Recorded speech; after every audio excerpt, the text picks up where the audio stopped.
अस्सलाम वालेकुम एवरीवन। आज का हमारा जो पहला लेक्चर है, लेक्चर नंबर 1, डेट है आज 16 जून 2020। ठीक है, स्टार्ट करने जा रहे हैं हम एक्सरसाइज 9.6। ठीक है जी,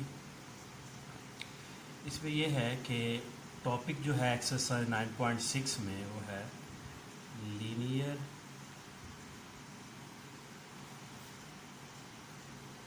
डिफरेंशियल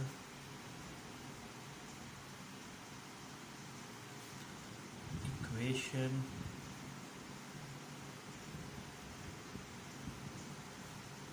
इन वाई।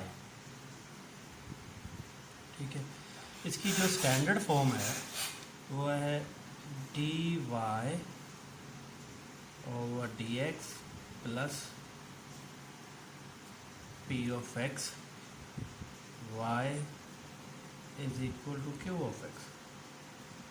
मतलब कि यहाँ पे पहले फर्स्ट डेरिवेटिव होगा, ज़्यादा से ज़्यादा जो डेरिवेटिव होगा हमारा वो फर्स्ट डेरिवेटिव होगा। उसके बाद यहाँ पे कोई x का फंक्शन होगा, प्लस हो सकता है, यहाँ पे माइनस हो सकता है, यहाँ पे कोई x का फंक्शन होगा, और उसके बिल्कुल साथ ही y की पावर जो है वो मैक्सिमम 1 होगी।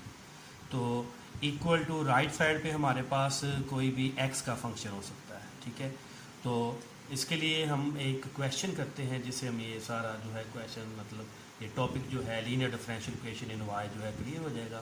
ठीक है, तो क्वेश्चन है हमारा कि dy ओवर dx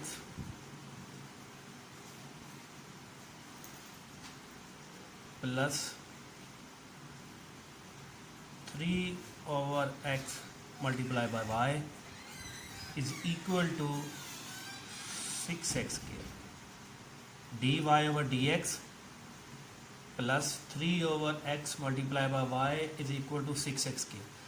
अब बच्चे ऐसे है कि हम इसको 1 बाय 1 जो है अपनी स्टैंडर्ड फॉर्म के साथ जो है इसको कंपैरिजन करते हैं। इसका देखिए dy ओवर dx इधर भी है, dy ओवर dx इधर भी है। उसके बाद उसने कहा था कि कोई x का फंक्शन होगा p of x, some function of x।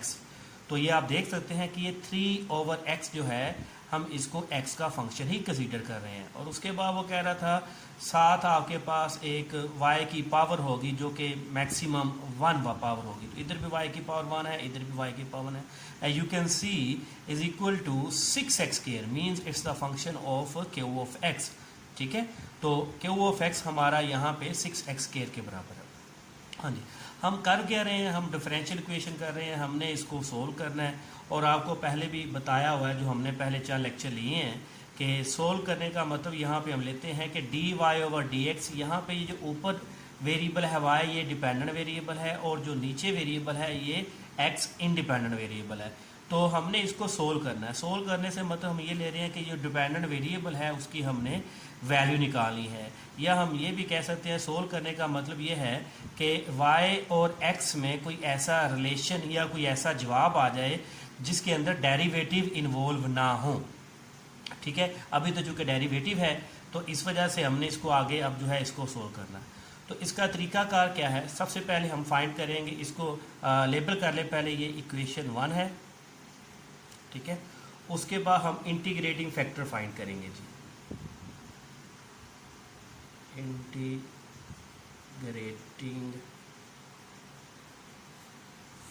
Factor,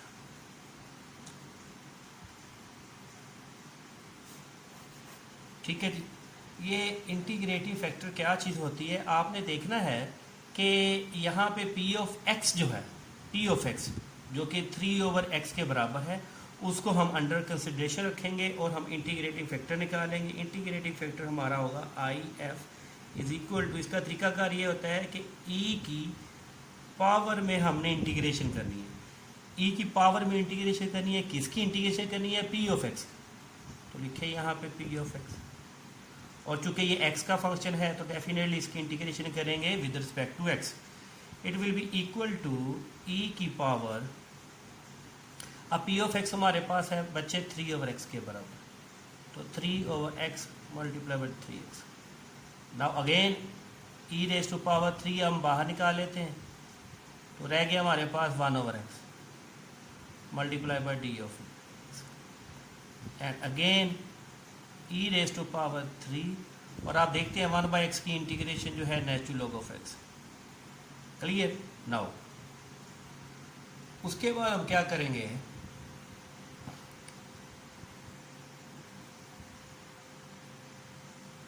कि नेचुरल लॉग की प्रॉपर्टी लगा देते हैं। ये जो 3 है ये x की पावर बन जाएगा इस तरह। तो नेचुरल लॉग और एक्सपोनेंशियल एक दूसरे के रेसिप्रोकल होते हैं, आप कह सकते हैं ये कैंसिल कर देंगे and you can write x³। ठीक है जी। अब ये जो हमारे पास x की पावर 3 आ गई, it is what? It is the integrating factor. अब इस इंटीग्रेटिंग फैक्टर को हमने ये जो ऊपर लेबल किया इक्वेशन नंबर 1, हमने इस इंटीग्रेटिंग फैक्टर को इक्वेशन नंबर 1 के साथ मल्टीप्लाई करना है। तो लिखें, ठीक है जी, मल्टीप्लाइंग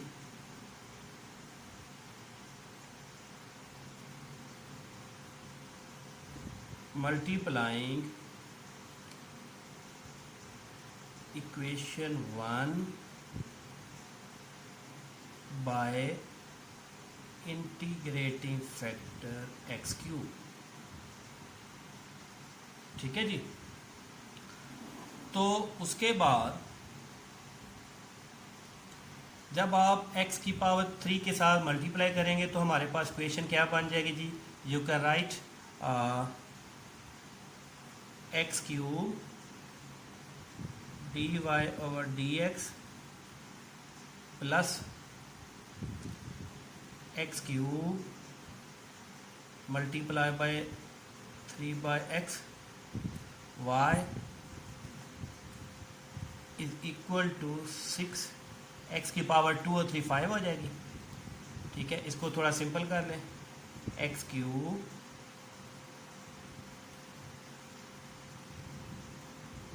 dy/dx प्लस ये x और x3 कैंसिल हो जाएंगे, रह जाएगा 3x² y is equal to 6x की पावर 5। ठीक है, इसको हम बच्चे लेबल कर लेते हैं इक्वेशन नंबर 2। अब आप याद रखें, जब भी आप लीनियर डिफरेंशियल इक्वेशन y कर रहे होंगे, जब भी कर रहे होंगे, तो ये इक्वल के लेफ्ट साइड पे जो सारा हमारे पास पोर्शन है ये किसके इक्वल होगा? ये वाला। ये बच्चे इक्वल होगा d/dx मल्टीप्लाई, एक तो ये y आएगा डिपेंडेंट वेरिएबल, और एक आपका इंटीग्रेटिंग फैक्टर हमेशा आया करेगा यहाँ पे x³ is equal to, I mean to say equation number 2 में इक्वल के लेफ्ट साइड पे जो सारी अमाउंट है ये लिखी हुई है जो मैंने बॉक्स में की है, ये एक तो डिपेंडेंट वेरिएबल जो शुरू से चलता आ रहा है हमारा, ये dy/dx y जो है डिपेंडेंट वेरिएबल, एक तो वो आएगा, ये मैंने यहाँ पे लिख दिया, और उसके बाद दूसरा साथ जो मल्टीप्लाई होगा वो x³ मतलब इंटीग्रेटिंग फैक्टर। अब यही एक इम्पोर्टेंट पॉइंट है पूरे क्वेश्चन के अंदर कि हमें कैसे पता चल जाएगा कि ये सारा बॉक्स जो है इसके इक्वल है। आप इसको थोड़ा सा रिवर्स सोचें, देखिए d/dx आपने किया y और x की पावर 3 के साथ, आप अगर ऐसे करें इसके ऊपर प्रोडक्ट रूल लगाएं। प्रोडक्ट रूल कैसे लगाएं? देखें, x की पावर 3 छोड़ दिया, ये यहाँ पे y का डेरिवेटिव ये आ गया, प्लस उसके बाद अब आप x की पावर 3 का डेरिवेटिव करें, you know that power formula लगाएं 3x² और फिर y को छोड़ दें। आई रिपीट कि y और x की पावर 3 के ऊपर हम प्रोडक्ट रूल लगाते हैं। रिवर्स सोचें ज़रा कैसे, कि x की पावर 3 को छोड़ते हैं, y का डेरिवेटिव प्लस, और x की पावर 3 का पावर फार्मूला लगाया तो 3x² और y वैसे क्या वैसे। तो हम देख सकते हैं ये सारा जो बॉक्स है एक्चुअली ये प्रोडक्ट फार्मूला जो है एक्सपैंड हो चुका हुआ है, हमने इसको क्लोज किया है। y मल्टीप्लाई x की पावर 3, ज़्यादातर आज तक हमने जितने मैथमेटिक्स पढ़ा है तो हम क्या कहते हैं, दो फंक्शन जो हैं वो आपस में मल्टीप्लाई होते हैं तो हम उसको प्रोडक्ट रूल एक्सपैंड करते होते हैं। लेकिन आज यहाँ पे ये क्या है, इस टॉपिक में हमेशा हर सवाल में क्या हुआ करेगा कि आपके पास प्रोडक्ट रूल है, एक्सपैंड हुआ होगा पहले ही, आपने जस्ट उसको क्लोज करना है। और क्लोज कैसे करना है, एक इंटीग्रेटिंग फैक्टर हुआ करेगा और एक आपके पास डिपेंडेंट वेरिएबल होगा, दैट्स फिनिश। ठीक है जी। अब नाउ राइट साइड पे हमारे पास अमाउंट आ रही है 6x की पावर 5। अब हम क्या करते हैं जी, डी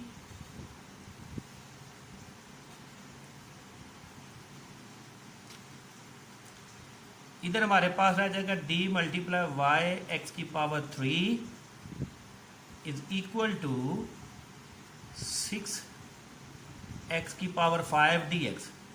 मीन्स ये वाला जो dx है इसको उठा के मैं राइट साइड पे ले गया और उसके बाद मैं दोनों तरफ इंटीग्रल साइन अप्लाई कर देता हूँ। जब मैं दोनों तरफ इंटीग्रल साइन अप्लाई कर दूंगा तो देखिए d का मतलब डिफरेंशियल और इंटीग्रल साइन का मतलब इंटीग्रेशन, तो ये दोनों जो है आपस में कैंसिल हो जाएंगे। हमारे पास रह जाएगा y x की power 3 is equal to 6, constant बाहर आ जाएगा, x की पावर 5, इंटीग्रेशन का पावर फार्मूला लगाएं, x की पावर 6 ओवर 6 प्लस सब कांस्टेंट इंटीग्रेशन लगा दें, ये इसके साथ कैंसिल हो गया जी। ठीक है, तो लिहाजा हमारे पास सिंपल करने के बाद रह गया यहाँ पे कि y एक्स क्यूब, ठीक है, y x cube is equal to x की पावर 6 प्लस सी। ठीक है, मज़ीद अगर हमने इसको सिंपल करना है तो ऐसे इसको सिंपल किया जा सकता है।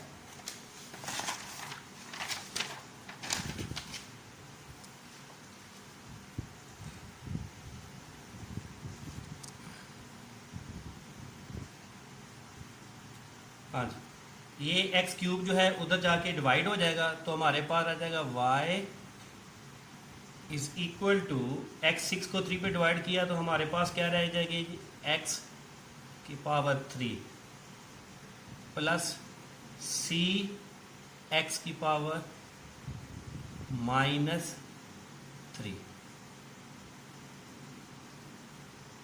क्लियर होगी जी। तो ऐसा सॉल्यूशन मैंने आपको पहले भी बताया हुआ है, ऐसा सॉल्यूशन जिसमें हमारे पास ये c आ जाता है सम कांस्टेंट ऑफ इंटीग्रेशन, तो हम उसको जनरल सॉल्यूशन कहते हैं। इट इज रिक्वायर्ड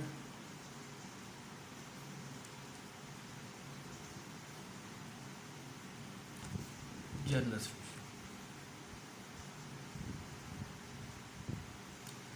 ठीक है बच्चे, तो ये हमने पहला टॉपिक जो था, पहला लेक्चर में हमने linear differential equation in y, इसको इन वाई क्यों कहते हैं, क्योंकि यहाँ पे ऊपर जो हमारे पास ये डिपेंडेंट वेरिएबल होता है ये वाई होता है, और उसके बाद यहाँ पे पी ऑफ एक्स मतलब कोई एक्स का फंक्शन है, क्यू ऑफ एक्स भी कोई एक्स का फंक्शन है, और उसके बाद हमने सारा ये मेथड देखा कि किस तरीके से हम linear differential equation in y को सोल्व कर सकते हैं। तो मैंने पहले बताया आपको कि चूंकि इसमें सम कांस्टेंट इंटीग्रेशन है तो ये हमारे पास जनरल सॉल्यूशन है। ठीक है जी, अब हम ऐसे करते हैं कि इसी लेक्चर में ही एक नया मतलब इसी से मिलता जुलता क्या जी, लीनियर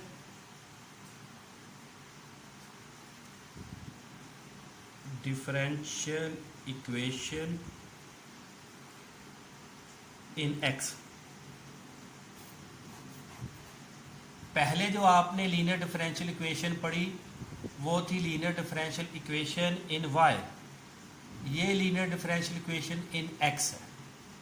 ठीक है, तो इसमें इसकी स्टैंडर्ड फॉर्म क्या होगी जी, D x over D Y plus P of Y x की power 1 is equal to Q of Y difference note कर लें यहाँ पे, वो था D Y over D X, मतलब ऊपर क्या था, वाई था, इसमें ऊपर एक्स है, इसी वजह से उसको लीनियर इन वाई कहते थे, इसको लीनियर इन एक्स कहते हैं। और वहाँ पे था पी ऑफ वाई, मतलब कोई ना कोई, वहाँ पे था पी ऑफ एक्स मतलब कोई एक्स का फंक्शन, और यहाँ पे है पी ऑफ वाई मतलब कोई वाई का फंक्शन। वहाँ पे वाई की पावर 1 थी, यहाँ पे एक्स की पावर 1 है, वहाँ पे क्यू ऑफ एक्स था, यहाँ पे क्यू ऑफ वाई है। सारा कुछ बिल्कुल उसके उलट है, ठीक है, लेकिन तरीकाकार सोल्व करने का वैसा ही होगा। लेकिन अब सवाल यहाँ पे ये पैदा होता है कि इस तरह के क्वेश्चन की हमें ज़रूरत ही कब पेश आती है। बच्चे याद रखें, बाज़ ऐसा क्वेश्चन दिया जाता है जिसको हमने अभी जो पीछे तरीका पढ़ा है लीनियर इन वाई, वो उस तरीके से सोल्व हो ही नहीं सकता, तो हमें फिर उस इक्वेशन को उल्टा करना पड़ता है, रेसिप्रोकल करना पड़ता है, ताकि हम उसको लीनियर एक्स में बना लें और उसको हम सोल्व कर लें। तो अभी मैं आपके सामने जो क्वेश्चन लिखने जा रहा हूँ वो ऐसा ही है कि लीनियर इन वाई में हम जितनी मर्जी कोशिश कर लें वो क्वेश्चन सोल्व नहीं होगा, लेकिन जब जैसे ही हम उसको लीनियर एक्स में लेके जाते हैं देन वो क्वेश्चन सोल्व हो जाता है। ठीक है, तो इसी एक्सरसाइज 9.6 का क्वेश्चन हमारे पास ये है, क्वेश्चन नंबर 11 है। क्वेश्चन नंबर 11, इसकी जो स्टेटमेंट है सोल्व करना है आपने, d Y over D x, d Y over D x is equal to 1 e की power d Y over D x is equal to 1 over e की power y minus x. अब इस question को ज़रा गौर से अंडरस्टैंड करें कि अगर लीनियर y जो मैंने अभी पहले क्वेश्चन किया, हम d Y over D x ले रहे हैं, उसके बाद हमारे पास क्या होता था, plus any function of x फिर y की पावर 1, मतलब अभी जो मैंने पहले आपको क्वेश्चन करवाया है, अगर हम उस तरीके से इसको स्टैंडर्ड फॉर्म में कन्वर्ट करने की कोशिश करें तो ये वाला क्वेश्चन कभी भी स्टैंडर्ड फॉर्म जो अभी मैंने आपको पहले बताई है उसके मुताबिक नहीं हो सकता। ठीक है, तो इसका फिर तरीकाकार क्या होगा, हमने इसको लीनियर इन वाई में चूँकि कर ही नहीं सकते, हम इसको लीनियर इन एक्स के लिहाज से करते हैं। तो उसके लिए हमें क्या करना पड़ेगा बच्चे, ये देखें, D Y over D X को हमने कर लिया D x over D Y is equal to E की पावर वाई माइनस एक्स, मतलब मैंने इसको रेसिप्रोकल कर लिया। D Y over D x था तो मैंने इसको d x over D y कर लिया, is equal to 1 over e की पावर वाई माइनस एक्स था तो मैं इसको ऊपर ले गया। ठीक है, अब मैं इसको कोशिश करता हूँ कि ये जो मैंने आपको linear differential equation in x की है इसमें कन्वर्ट कर रहा हूँ, तो ये तो हो गया जी D x over D y. Now उसके बाद माइनस एक्स को अगर मैं उठा के इधर ले आता हूँ तो ये प्लस का एक्स हो जाएगा, इज इक्वल टू ई की पावर वाई। ठीक है, तो क्या ये जो ऊपर मैंने स्टैंडर्ड फॉर्म आपके सामने लिखी है क्या ये उसके मुताबिक हो गया है? ज़रा देखते हैं इन दोनों इक्वेशन को। ये देखें, d x over D y है, ये भी d x over D y है, प्लस प्लस, हाँ उसके बाद कहता था एक्स की पावर 1 होनी चाहिए, तो ये देखिए इधर भी एक्स की पावर 1 है और ऊपर जैसे कि स्टैंडर्ड फॉर्म बताया उधर भी एक्स की पावर 1 है। हाँ, यहाँ पे कहता था पी ऑफ वाई, अब इस जगह पे पी ऑफ वाई मतलब वाई तो हमारे पास है ही नहीं है, अगर नहीं है तो हम उसको कंसीडर कर सकते हैं कि y की पावर 0 लिख लो जी। यू नो दैट y की पावर 0 जो है ये 1 के बराबर है, तो हमने बस ये दिखाना था कि यहाँ पे पी ऑफ वाई मतलब y का कोई फंक्शन होगा, तो अगर कोई नहीं भी होता तो उसकी जगह पे y की पावर 0 यानी कि कंसीडर कर लिया जाता है। नाउ अब राइट साइड पे देखें कि वो y जो है हमारे पास, वो कहता है कि राइट साइड पे जस्ट y हो x ना हो, वो तो हमें नज़र ही आ रहा है कि e की पावर y है मतलब x नहीं है, तो हम कह सकते हैं कि ये वाली जो इक्वेशन अब हमारे पास बन गई है ये स्टैंडर्ड फॉर्म है, इसको हम लेबल कर लेते हैं 1। ठीक है जी, अब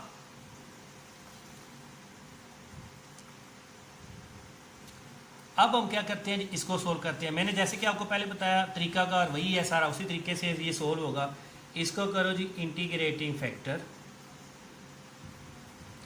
क्या जी इंटीग्रेटिंग फैक्टर होता है, e की पावर में हमारे पास क्या कि पहले हमारे पास जो यहाँ पे होता था पी ऑफ एक्स उसको लेते थे, अब ये उसका जैसा कि उसका उलट है, तो यहाँ पे y वाला लेंगे मतलब y की पावर 0 लेंगे, उधर x के लिहाज से डिफरेंस इंटीग्रेशन करनी थी, यहाँ पे y के लिहाज से करेंगे, सारा काम उससे उलट होगा। तो y की पावर 0 का मतलब यू नो दैट ये 1 ही होता है, तो सिंपल ये हमारे पास dy आ गया। और ई की पावर 1 की इंटीग्रेशन करेंगे हमारे पास y आ जाएगा। तो हमारे पास इस क्वेश्चन में इंटीग्रेटिंग फैक्टर जो है वो e की पावर y आ गया। अब हम क्या करते हैं जी, उसी तरीके से जैसा लास्ट क्वेश्चन में किया, मल्टीप्लाइंग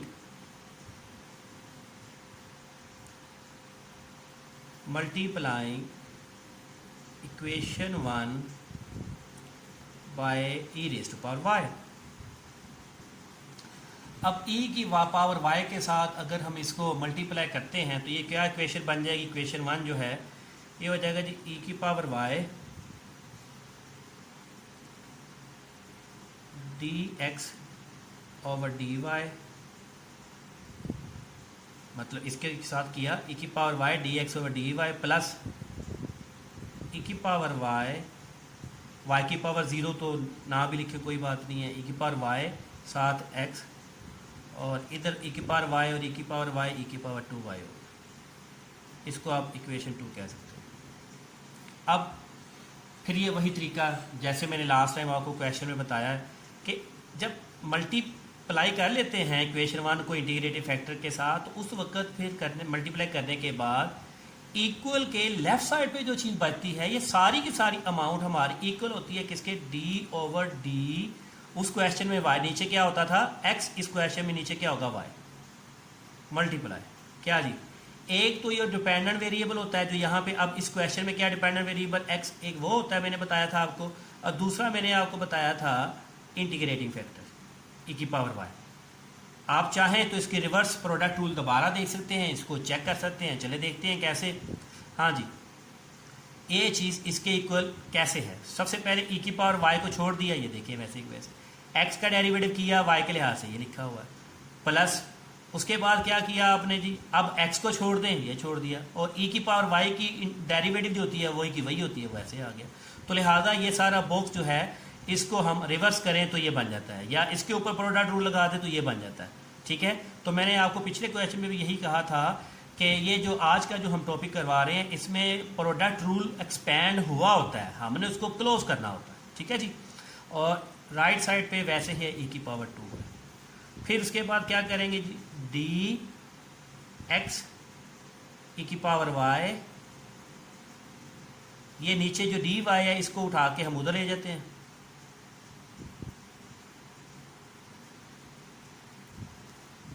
दोनों तरफ इंटीग्रेशन के साइन अप्लाई कर दें।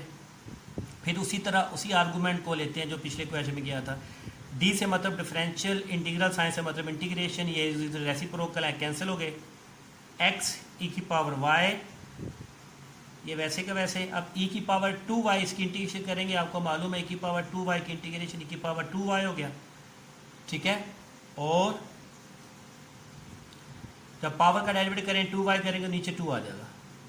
ठीक है, साथ आप चाहें तो सम कांस्टेंट ऑफ इंटीग्रेशन लगा सकते हैं। ठीक है जी, अब ये क्वेश्चन तो आपका हो गया है, हम इसकी कोशिश करते हैं मजीद इसको थोड़ा सा सिंपल कर लेते हैं जी। ठीक है, तो सिंपल करने के लिए अब ये क्या है कि हम ऐसे करते हैं कि ये e की पावर y जो है इसको उधर ले जाते हैं।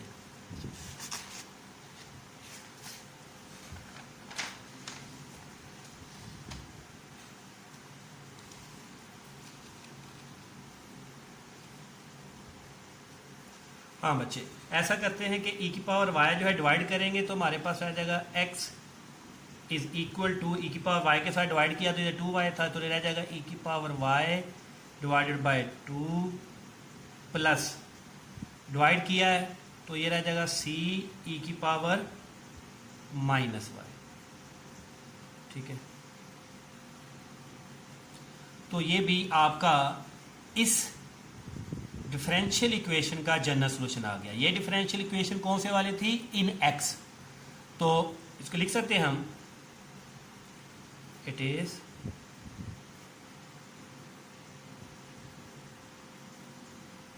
रिक्वायर्ड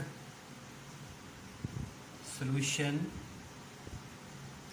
रिक्वायर्ड सॉल्यूशन कह दें या कह दें रिक्वायर्ड, ये कौन से वाला सॉल्यूशन है जी, जनरल सॉल्यूशन है, क्योंकि इसमें हमारे पास सम कांस्टेंट और इंटीग्रेशन इन्वॉल्व है, दैट्स वाई ये हमने जनरल सॉल्यूशन जो है फाइंड आउट कर लिया।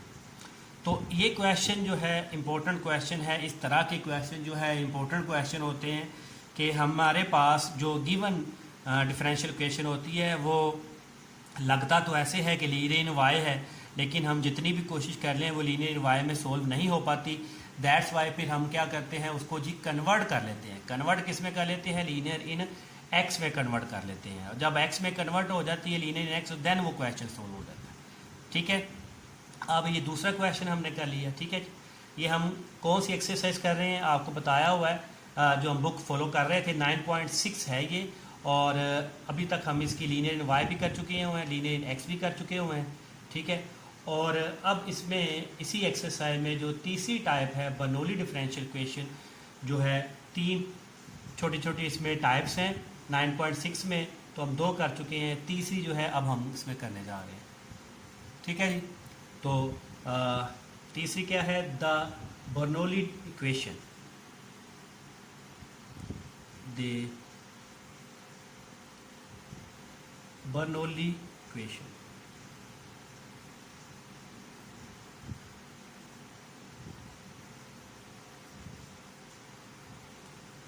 The Bernoulli's equation.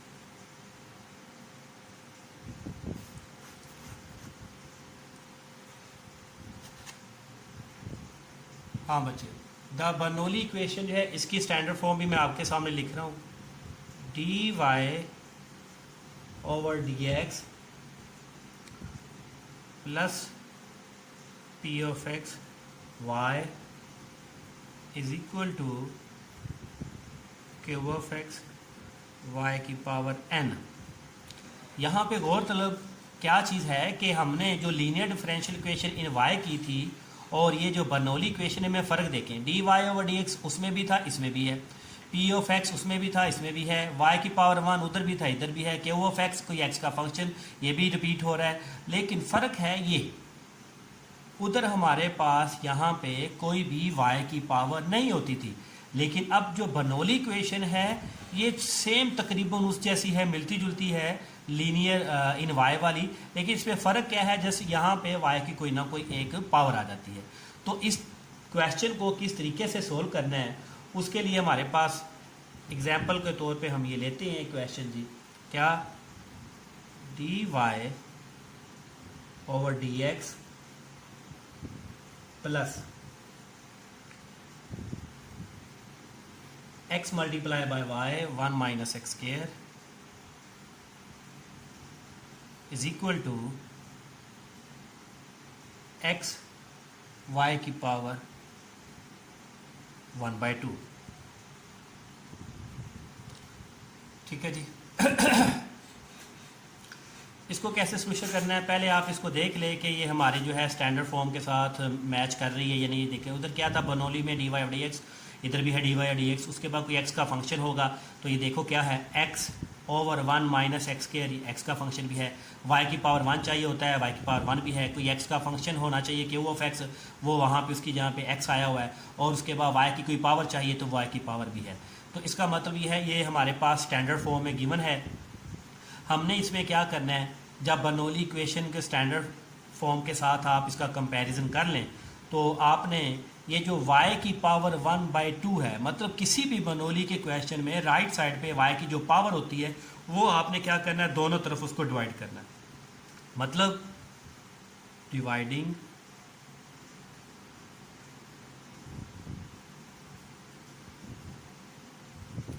Both sides by y की पावर 1/2।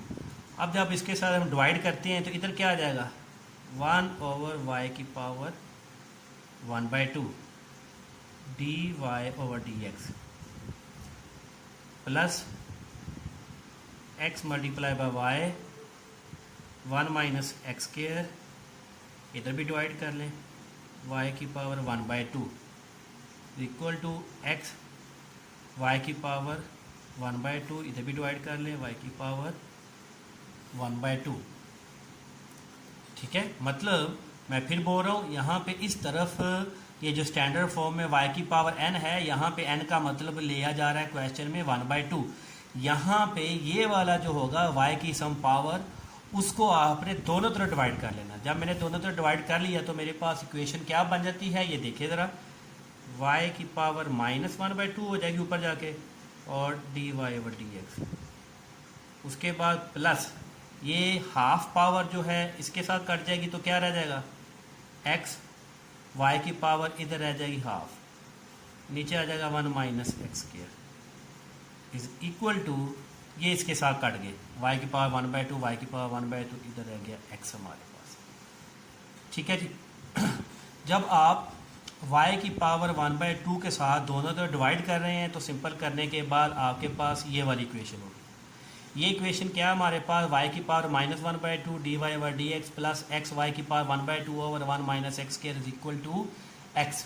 अब आपने क्या करना है, इसको मतलब जब आप y की पावर से दोनों तरफ डिवाइड कर लें उसको आपने इक्वेशन 1 कहना, और वहाँ पे जब डिवाइड कर लें तो ये इस जगह पे राइट साइड पे तो कोई भी नहीं होगा अब y, क्योंकि आपने दोनों तरफ डिवाइड कर लिया हुआ है। डिवाइड करने के बाद इस जगह पे जो भी आपके पास y बचा करेगा हमेशा हर क्वेश्चन में, उसको आपने किसी और वेरिएबल लेट कर लें, z के बराबर ले। ठीक है जी। जब आपने इसको z के बराबर ले लिया तो हमारी आगे एफर्ट सारी ये होगी कि इक्वेशन नंबर 1 में ये जो हमारे पास y नज़र आ रहा है ये y टोटली ख़त्म हो जाए और उसकी जगह पे हमारे पास z आ जाए। ऐसा कैसे होगा देखते हैं। हाँ जी, डेरिवेटिव करें, dz/dx, इधर भी z के x के लिए डेरिवेटिव करें 1/2 y की पावर फार्मूला लगाया, -1/2 हो गया, मतलब 1/2 नीचे और उसमें से सब्ट्रैक्ट किया -1/2, और क्या रह गया अकेला y का, तो y का करेंगे x के लिहाज से तो dy/dx हो जाएगा। ठीक है जी। तो मैंने आपको पहले बताया कि हमारे इक्वेशन 1 में हमारा जो टारगेट है इक्वेशन 1 में वो ये है कि किसी न किसी तरीके से y को अब ख़त्म करें। तो y को ख़त्म करने के लिए हम ये सारा काम कर रहे हैं। यहाँ पे जो भी चीज़ बचे करेगी उसको हमने z के बराबर ले लेना। अब क्या जी, ये 2 ऊपर जाके क्या हो जाएगा, मल्टीप्लाई, तो क्या रह गया dz/dx। उसके बाद ये y की पावर जब इधर आएगी तो हो जाएगा y की पावर 1/2, तो रह गया dy/dx। अब ये जो dy/dx की वैल्यू आ गई हमारे पास, इसको हम यूज़ करते हैं 1 में। जब आप इसको 1 में यूज़ करेंगे तो क्या बच जाएगा जी आपके पास, 1 में था ये वाली 1, इसकी बात कर रहा हूँ। ठीक है, ये आप देख लें इक्वेशन नंबर 1 इसको कहा हुआ है। ठीक है, तो y की पावर -1/2 वैसे का वैसे। अब dy/dx की वैल्यू पुट करें, 2 dz/dx y की पावर 1/2, क्या हो गया, ये dy/dx की वैल्यू मैंने पुट कर दी। ठीक है जी। तो जब आप dy/dx की वैल्यू पुट कर देते हैं प्लस ये क्या बच जाएगा x। ठीक है, y की पावर 1/2 जो है इसको हमने रखा हुआ है z के बराबर, over 1 - x² is equal to x। आप ये कह सकते हैं कि ये जो लेटेस्ट लास्ट इक्वेशन मैंने बनाई है, ये मैंने कैसे बनाई है कि ये जो dy/dx की वैल्यू जो है फाइंड की है इसको 1 में पुट करने से। अब क्या होगा जी, ये हमारे पास बन जाएगा ये 2 वैसे का वैसे। ठीक है जी, और उसके बाद आ जाएगा y की पावर, ये था -1/2 और वो क्या है प्लस का 1/2, बेस एक जैसी है, पावर को एडअप भी कर सकते हैं आप, और बाकी रह गया dz/dx।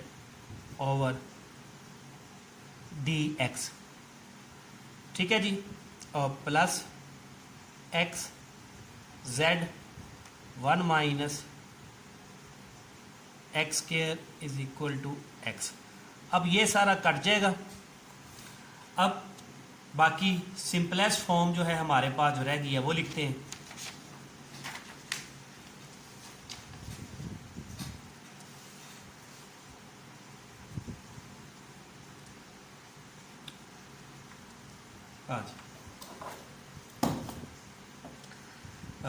सिंपलेस्ट फॉर्म में हमारे पास रह गया जी 2 ये सारा कैंसिल हो गया है, y की पावर 0 बन गई है, मतलब कि 1 हो गया। dz/dx प्लस x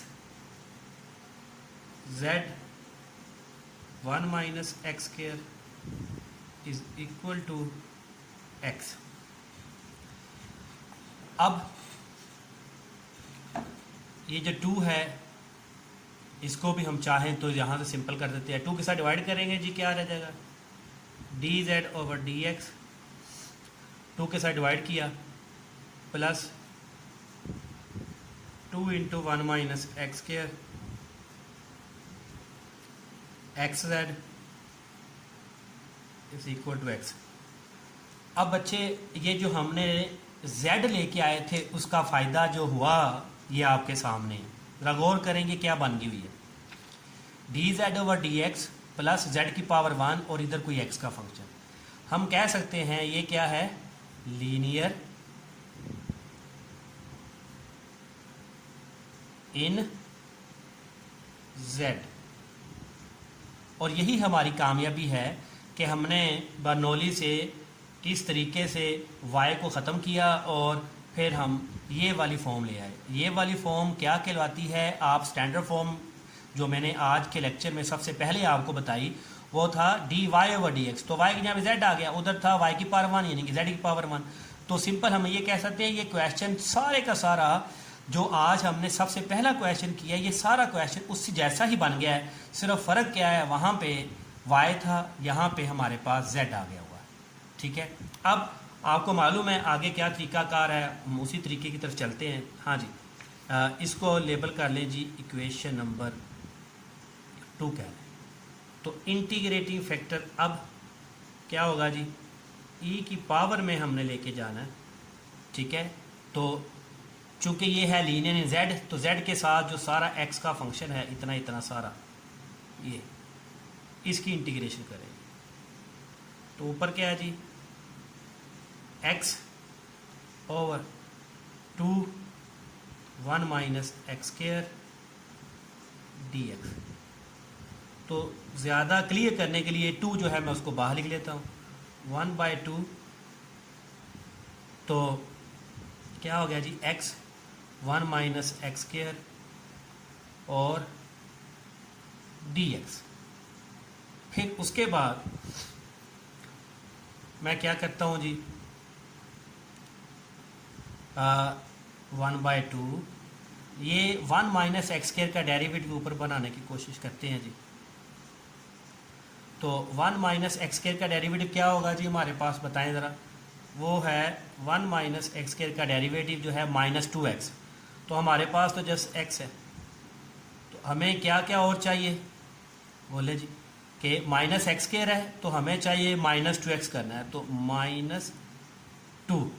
इसका मतलब क्या हुआ, हम ऐसे करते हैं माइनस एक बाहर भी लगाते हैं और 2 के साथ चूँकि मल्टीप्लाई किया है तो 2 के साथ हम डिवाइड भी करते हैं।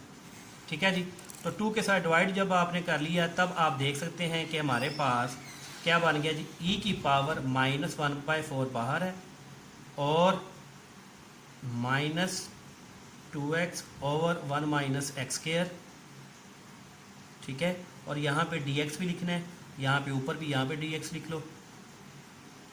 ठीक है जी, तो देन नाउ e की पावर -1/4 नेचुरल लॉग, नीचे वाले के ऊपर डेरिवेटिव है लिहाजा 1 माइनस एक्स स्क्वायर। ठीक है, और उसके बाद e natural log 1 minus x square, ये पावर -1/4 है, जब ऊपर यहाँ पे नेचुरल लॉग की प्रॉपर्टी लगाएंगे तो यहाँ पे हमारे पास -1/4 हो, ये natural log of E cut गए तो हमारे पास बाकी रह गया 1 ओवर 1 माइनस एक्स की पावर 2 और होल की पावर 1/4। ठीक है जी, तो ये हमारा इंटीग्रेटिंग फैक्टर है। अब हमने क्या करना है, हमें मालूम है जब इंटीग्रेटिंग फैक्टर आ जाता है तो हम क्या करते हैं, मल्टीप्लाइंग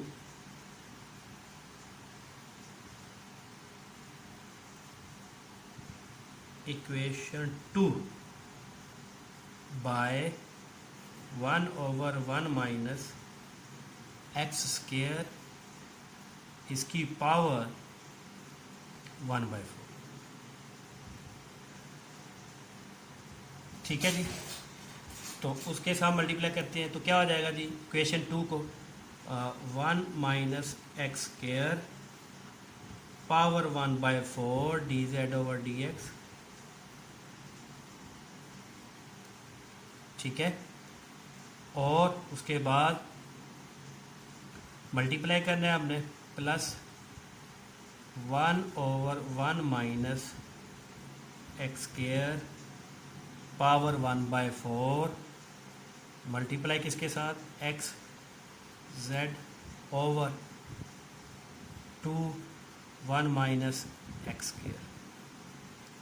ठीक है जी, और राइट साइड पे क्या रह गया जी, राइट साइड पे हमारे पास आ जाएगा एक्स ओवर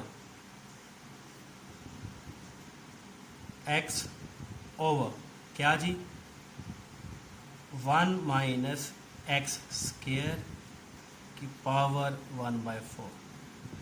दोबारा देख लेते हैं, इक्वेशन नंबर 2 को मल्टीप्लाई करना है हमने किसके साथ, 1/1 माइनस एक्स स्क्वायर की पावर 1/4 के साथ।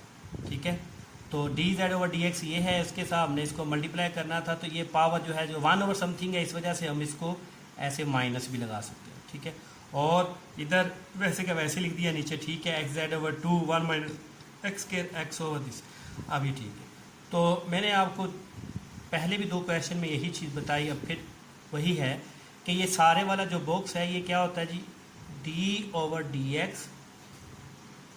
d/dx इनटू एक तो हमारे पास आ जाता है इंटीग्रेटिंग फैक्टर, वो क्या है 1/1 माइनस एक्स स्क्वायर की पावर 1/4, एक तो ये। और दूसरा क्या होता है जो डिपेंडेंट वेरिएबल, यानी कि ये वाला जो z है, ये is equal to x/1 minus x square की पावर 1/4। ठीक है, आप इसको चेक भी कर सकते हैं कि z, एक तरफ ये z ले लें, एक फंक्शन इसको कंसीडर कर लें और दूसरा फंक्शन इसको कंसीडर कर लें, दोनों के ऊपर प्रोडक्ट फार्मूला लगाएंगे तो ये जो हमारे पास बॉक्स है ये सारा बन जाएगा। ठीक है, रिवर्स प्रोडक्ट फार्मूला। उसके बाद यहाँ पे इधर d रह गया, z को ऊपर लिख सकते हैं आप, ओवर 1 माइनस एक्स स्क्वायर की पावर 1/4